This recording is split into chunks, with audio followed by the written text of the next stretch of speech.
ক্ষেত্রে বরাবরই পিছিয়ে আমার বাড়ি করে ওই বৃষ্টির পানি ঝড়ের পানি রোদে পুড়ে খেয়ে না খেয়ে কষ্ট করে পড়াশোনা করে ঢাকা বিশ্ববিদ্যালয়ে চান্স পেয়েছিলাম।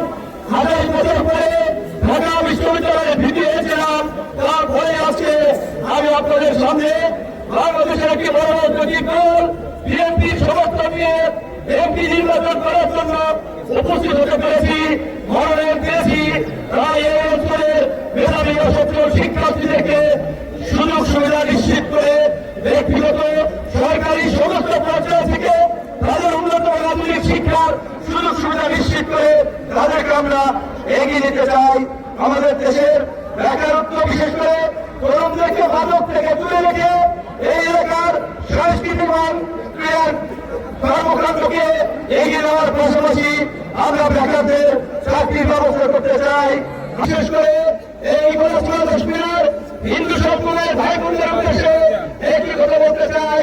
আমি তার সাথে কথা বলি, হাসি মুখে কথা বলে, কানে কানে বলে ভাই ভোট আপনারা দেব, আমাদের নিরাপত্তা নিশ্চিত করেন।